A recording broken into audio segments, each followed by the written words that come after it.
Stock trading ये एक ऐसी दुनिया है जहां इंसान की भावनाएं यानी उसका डर और लालच बाजार की अनप्रिडिक्टेबल चालों से हमेशा टकराती हैं। लेकिन क्या हो अगर इस जंग के नियम ही बदल दिए जाएं? आज हम यही देखने वाले हैं कि कैसे आर्टिफिशियल इंटेलिजेंस इस पूरी कहानी को एक नया मोड़ दे रहा है। और देखिए, ये बात कितनी सच है। ये सीधे सीधे उस मनोवैज्ञानिक जाल की बात करती है जिसमें ज्यादातर नए ट्रेडर्स फंस जाते हैं। बड़े मुनाफे का सपना और फिर अक्सर हाथ लगती है निराशा। यही हमारे आज के विश्लेषण की बुनियाद है। इस तस्वीर को देखिए, ये सिर्फ एक फोटो नहीं है। ये वो तनाव है, वो चिंता है जिसका सामना एक ट्रेडर रोज करता है। ये हमें याद दिलाता है कि कामयाब ट्रेडिंग सिर्फ सही स्टॉक चुनने के बारे में नहीं है, बल्कि अपनी भावनाओं को काबू में रखने के बारे में भी है। ये पैसों से कहीं ज्यादा दिमागी सुकून का सवाल है। तो आखिर दिक्कत आती कहाँ है? क्यों ज्यादातर रिटेल ट्रेडर्स लगातार सफल नहीं हो पाते? वजह कुछ ये हैं। उनके पास कोई साफ रणनीति नहीं होती। वो डर और लालच में बहकर फैसले ले लेते हैं। इंटरनेट पर इतनी सारी जानकारी है कि वो कंफ्यूज हो जाते हैं और वो रातों रात अमीर बनने जैसी उम्मीदें पाल लेते हैं जो कि सच नहीं होती। तो यहीं से हमारी खोज शुरू होती है। ये है ट्रेडर की असली दुविधा। बात सिर्फ पैसे कमाने की नहीं है, बात है बाजार के इस शोर में एक ऐसी एज, एक ऐसी बढ़त खोजने की जो लगातार कामयाबी की संभावना को बढ़ा सके। इस दुविधा का एक पुराना और पारंपरिक समाधान है जिसे ट्रेडर्स दशकों से इस्तेमाल करते आ रहे हैं। तो चलिए अब हम उस पहले उपाय की तरफ बढ़ते हैं, चार्ट्स को समझना, यानी जिसे हम टेक्निकल एनालिसिस भी कहते हैं। ये बाजार की उथल-पुथल में एक पैटर्न, एक व्यवस्था खोजने का इंसानी तरीका है। तो ये टेक्निकल एनालिसिस आखिर है क्या? इसे ऐसे समझिए जैसे कोई मौसम विज्ञानी बादलों के पैटर्न देखकर भविष्य के मौसम का अंदाजा लगाता है। ठीक उसी तरह एक टेक्निकल एनालिस्ट का मानना है कि कीमत की चाल में भी पैटर्न होते हैं, और अगर हम उन पैटर्न को समझ लें तो हम भविष्य का अंदाजा लगा सकते हैं। और इस विश्लेषण की भाषा वो है ये कैंडल स्टिक पैटर्न। चार्ट पर दिखने वाली हर एक कैंडल एक कहानी कहती है।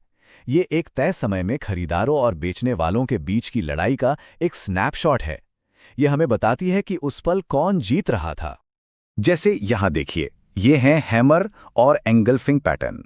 ट्रेडर्स इन विजुअल संकेतों का इस्तेमाल ये पता लगाने के लिए करते हैं कि बाजार में शायद कोई बड़ा मोड़ आने वाला है, और इसकी पुष्टि के लिए वो अक्सर RSI जैसे इंडिकेटर्स का सहारा लेते हैं जो ये बताता है कि कोई स्टॉक बहुत ज्यादा खरीदा या बेचा तो नहीं गया। अब बात करते हैं सपोर्ट और रेजिस्टेंस की। इन्हें प्राइस चार्ट पर बने मनोवैज्ञानिक युद्ध के मैदानों की तरह सोचिए। सपोर्ट वो फर्श है जहां खरीदार आकर कीमत को और नीचे जाने से रोकते हैं, जबकि रेजिस्टेंस वो छत है जहां बेचने वाले हावी हो जाते हैं। इन्हीं लेवल्स पर बड़े फैसले होते हैं। यहां पर एक बहुत ही दिलचस्प कॉन्सेप्ट काम कर रहा है जिसे रोल रिवर्सल कहते हैं। ध्यान से देखिए कैसे एक बार कीमत रेजिस्टेंस यानी छत को तोड़ देती है तो वही छत भविष्य के लिए एक नया सपोर्ट यानी फर्श बन जाती है। ये टेक्निकल ट्रेडर्स के लिए एक बहुत बड़ी रणनीति है। लेकिन यहां एक बड़ा सवाल खड़ा होता है, क्या ये इंसानी विश्लेषण हमेशा काम करता है? अगर ऐसा होता तो क्या हर कोई करोड़पति नहीं होता? यही कहानी में एक मोड़ आता है। अब हम इस तरीके की सीमाओं पर ध्यान देंगे क्योंकि कई बार सिर्फ इंसानी समझ काफी नहीं होती। ये एकेडमिक रिसर्च पेपर सीधे मुद्दे की जड़ पर चोट करता है। पुराने मॉडल आज के तेजी से बदलते उथल-पुथल वाले बाजारों के लिए बहुत ज्यादा सख्त हैं। वो ब्लैक स्वान जैसी अचानक होने वाली बड़ी अनसोची घटनाओं के सामने टिक नहीं पाते, जैसे 2008 का वित्तीय संकट या 2020 की महामारी। तो यहां एक सीधी तुलना है। एक तरफ इंसान है जो अपनी भावनाओं और गलत धारणाओं से जूझते हैं, तो दूसरी तरफ पुराने क्वांट मॉडल हैं जो अपनी सख्ती की वजह से फेल हो जाते हैं। दोनों ही तरीकों में साफ साफ कमजोरियां हैं। तो क्या कोई ऐसा रास्ता है जो दोनों की कमियों को दूर कर सके?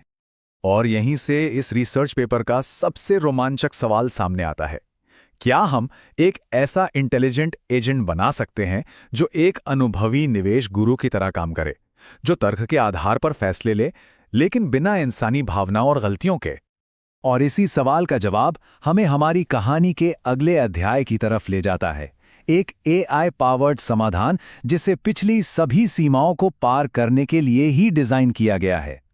इसका नाम है QTMRL, और ये कोई जादू की छड़ी नहीं है, बल्कि ये उन्हीं टेक्निकल एनालिसिस के सिद्धांतों पर बना है जिनके हमने अभी बात की। लेकिन यहां एक ट्विस्ट है। ये इसे एक बहुत शक्तिशाली लर्निंग एल्गोरिदम के साथ जोड़ता है, जो लगातार डेटा से सीखता है और समय के साथ खुद को बेहतर बनाता रहता है। ये QTM RML सिस्टम का एक विजुअल ओवरव्यू है। इसकी हर डिटेल को समझने की जरूरत नहीं है, बस मुख्य बात यह है कि ये सिस्टम बाजार से कच्चा डेटा लेता है, उसे प्रोसेस करता है और फिर एक्टर और क्रिटिक नेटवर्क का इस्तेमाल करके फैसला लेता है। हर कदम को समझदारी से फैसला लेने के लिए ही डिजाइन किया गया है। तो ये AI सीखता कैसे है? ये एक्टर क्रिटिक मेथड का इस्तेमाल करता है। इसे ऐसे समझिए जैसे कोई बच्चा साइकिल चलाना सीख रहा हो। एक्टर यानी बच्चा पेडल मारने की कोशिश करता है। क्रिटिक यानी उसके माता पिता बताते हैं कि वो सही कर रहा है, शाबाश, या गिरने वाला है, संभल कर। इसी फीडबैक से ये सिस्टम लगातार गलती करके, सीखकर और सुधर कर बेहतर होता जाता है। थ्योरी में तो सब कुछ बढ़िया लगता है, पर अब है नतीजों का समय। किसी भी ट्रेडिंग रणनीति का असली इम्तिहान तो 2020 की बाजार में आई सुनामी में हुआ था। देखते हैं कि हमारे AI ने इस चुनौती का सामना कैसे किया। सबसे पहले उन पुरानी रणनीतियों को देखते हैं जिन्हें हमारा AI हराने की कोशिश कर रहा था। 2020 के संकट के दौरान उनका हाल बहुत बुरा था। सबसे चौंकाने वाली बात यह है कि डाउ जोन्स को फॉलो करने जैसी एक स्टैंडर्ड रणनीति में 55% से ज्यादा की गिरावट देखी गई। ये तो एक तरह से तबाही है। और अब QTMRL का प्रदर्शन, उन भयानक नुकसानों के मुकाबले रिसर्च पेपर का नतीजा बिल्कुल साफ है। QTMRL मॉडल ने बाकी रणनीतियों को बहुत पीछे छोड़ दिया, न सिर्फ मुनाफा कमाने में, बल्कि सबसे जरूरी बात, जोखिम को संभालने और बड़े नुकसान से बचने में। और ये सिर्फ एक किताबी प्रयोग नहीं है, ये आंकड़ा दिखाता है कि QTMRL जैसी रणनीतियां क्यों इतनी जरूरी हैं। आज अमेरिका में 70% से ज्यादा स्टॉक मार्केट ट्रेडिंग एल्गोरिथम्स और AI के जरिए हो रही है। मतलब साफ है, भविष्य डेटा ड्रिवन है। तो इस सब का निचोड़ क्या है? बात सिर्फ मुनाफा कमाने की नहीं है। असली इनोवेशन है एक ऐसा सिस्टम बनाना जो सीखता है, जो माहौल के हिसाब से खुद को ढालता है, खासकर ब्लैक स्वान जैसी अप्रत्याशित घटनाओं के दौरान। वो पल जब इंसान अक्सर घबराकर गलत फैसले ले लेते हैं। और ये हमें एक बहुत ही सोचने पर मजबूर करने वाले सवाल पर लाके छोड़ देता है।